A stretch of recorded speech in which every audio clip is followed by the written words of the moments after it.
शब्द, ये सिर्फ अक्षर नहीं होते, ये क्रांति की आग बन सकते हैं, एक पूरे राष्ट्र की आवाज। भारत के स्वतंत्रता संग्राम की कहानी असल में ऐसे ही कुछ शक्तिशाली शब्दों की कहानी है। वो शब्द जिन्होंने करोड़ों दिलों में आजादी की ऐसी लौ जलाई जिसने एक बहुत बड़े साम्राज्य की नींव तक हिला दी। तो आइए आज उन शब्दों की शक्ति को महसूस करते हैं जिन्होंने हमारे इतिहास की धारा को हमेशा हमेशा के लिए बदल दिया। और इस कहानी की शुरुआत होती है एक उद्घोष से, वंदे मातरम। हे मां, मैं तुझे प्रणाम करता हूं। देखिए, ये सिर्फ एक नारा नहीं था, ये भारत माता की आत्मा की पुकार थी। एक ऐसी वंदना जिसने गुलामी की बेड़ियों में जकड़े एक देश को झकझोर कर जगा दिया और उसे उसकी असली पहचान, उसकी असली शक्ति की याद दिलाई। आइए जरा कल्पना करते हैं 19वीं सदी का वो आखिरी दौर। ब्रिटिश शासन के नीचे राष्ट्रीय चेतना धीरे धीरे अंगड़ाई ले रही थी। लोगों के दिलों में एक साझा आवाज की जरूरत महसूस हो रही थी। एक ऐसी पुकार, एक ऐसा मंत्र जो करोड़ों बिखरी हुई आवाजों को एक राष्ट्र के संकल्प में बांध सके। और ठीक इसी माहौल में एक गीत ने जन्म लिया जो आगे चलकर क्रांति का संगीत बनने वाला था। और सबसे दिलचस्प बात क्या है जानते हैं? इस नारे की जड़ें राजनीति में नहीं बल्कि साहित्य में थीं।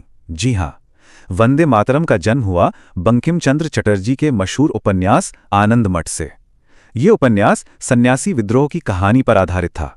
संस्कृत और बंगाली में लिखे इस गीत को पहली बार किसी राजनीतिक मंच पर आवाज मिली 1896 में, जब खुद गुरुदेव रवींद्रनाथ टैगोर ने इसे कांग्रेस के अधिवेशन में गाया। और बस उसके बाद ये सिर्फ एक गीत नहीं रहा।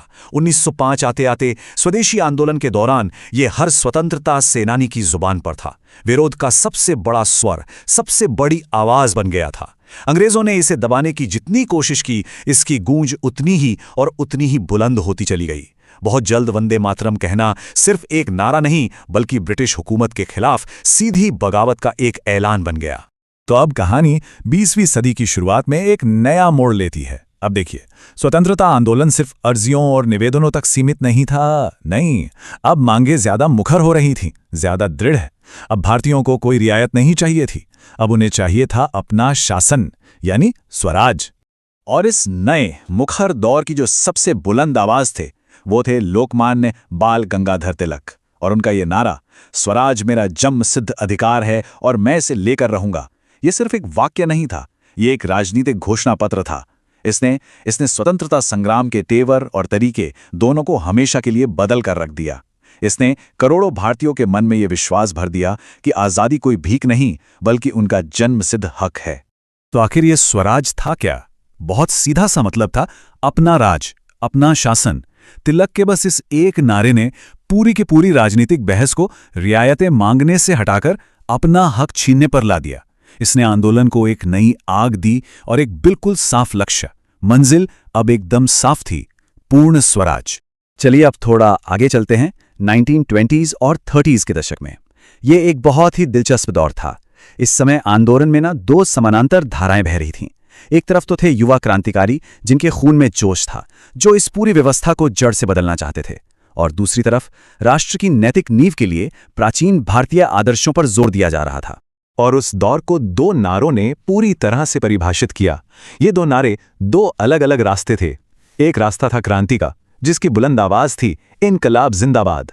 ये नारा दिया तो मौलाना हसरत मोहानी ने था, लेकिन भगत सिंह की आवाज में ये देश के कोने कोने में गूंज उठा। और दूसरा रास्ता था सत्य और आदर्श का, जिसका मूल मंत्र था सत्यमेव जयते।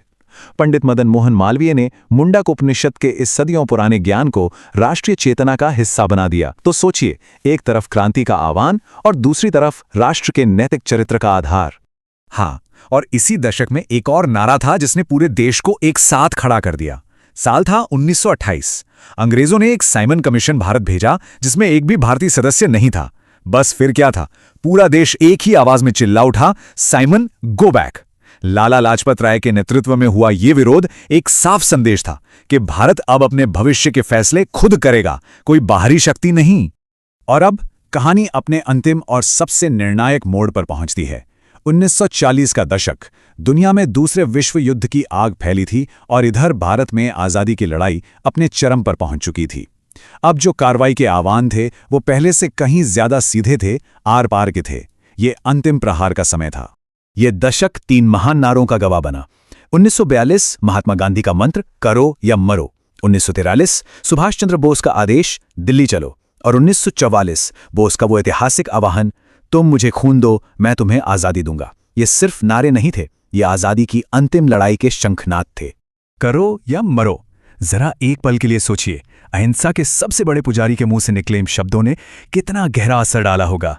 8 अगस्त 1942 भारत छोड़ो आंदोलन की शुरुआत करते हुए गांधी जी ने बिल्कुल साफ कर दिया था कि अब पीछे हटने का कोई रास्ता नहीं है। ये मंत्र एक सीधा संकेत था कि हर भारतीय को या तो देश को आज़ाद कराना है या फिर इस कोशिश में अपना सब कुछ न्यौछावर कर देना है। और ठीक उसी समय भारत के बाहर से नेताजी सुभाष चंद्र बोस की आवाज गूंज रही थी। देखिए, उनके नारे सिर्फ जोश भरने वाले नहीं थे, वो एक सोची समझी रणनीति का हिस्सा थे।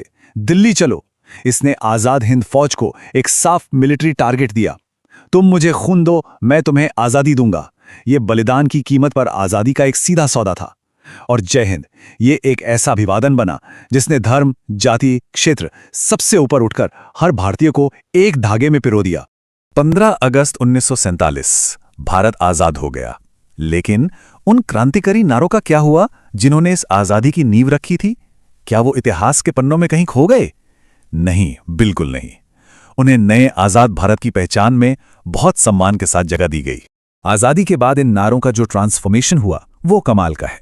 देखिए, जो वंदे मातरम कभी अंग्रेजों के लिए बगावत का गीत था, वह आजाद भारत का राष्ट्रीय गीत बना। उपनिषद का सत्यमेव जयते हमारे राष्ट्रीय चिन्ह का हिस्सा और देश का आदर्श वाक्य बना। और आईएनए का युद्धघोष जय हिंद आज पूरे देश का अभिवादन है, हमारी सेना का अभिवादन है। ये इस बात का सबसे बड़ा सबूत है कि क्रांति के शब्द ही आगे चलकर राष्ट्र के स्तंभ बनते हैं। तो ये बात साफ है कि ये नारे सिर्फ इतिहास के कुछ वाक्य नहीं हैं, नहीं, ये उस हिम्मत, उस जज्बे का प्रतीक हैं जिसने हमें आज़ादी दिलाई। ये हमें हमारे स्वतंत्रता सेनानियों के बलिदान, उनके साहस और उनकी दूरदृष्टि की याद दिलाते हैं। सच तो ये है कि ये शब्द आज भी हमारे राष्ट्रीय चरित्र और हमारी पहचान का एक बहुत जरूरी हिस्सा हैं। तो चलिए इस पूरे सफर को एक नज़र में फिर से देखते हैं। हर नारा अपने आप में एक मील का पत्थर था। बंकिम चंद्र का वंदे मातरम देश की आत्मा की आवाज बना। तिलक का स्वराज मेरा जन्मसिद्ध अधिकार है हमारे हक की पहली बुलंद मांग बना। भगत सिंह का इंकलाब जिंदाबाद क्रांति की आग बन गया। सत्यमेव जयते हमारा नैतिक आधार बना। गांधी का करो या मरो अंतिम लड़ाई का बिगुल था और बोस का जय हिंद हमारी एकता की पहचान। और जाते जाते एक सवाल, हमने ये तो देखा कि कैसे शब्दों ने एक राष्ट्र को बनाया, लेकिन आज के इस दौर में एक नारे की क्या भूमिका है? क्या आज भी शब्दों में वो ताकत बची है कि वो समाज को एकजुट कर सकें और किसी देश की तकदीर लिख सकें? ये एक ऐसा सवाल है जो हमें सोचने पर मजबूर करता है।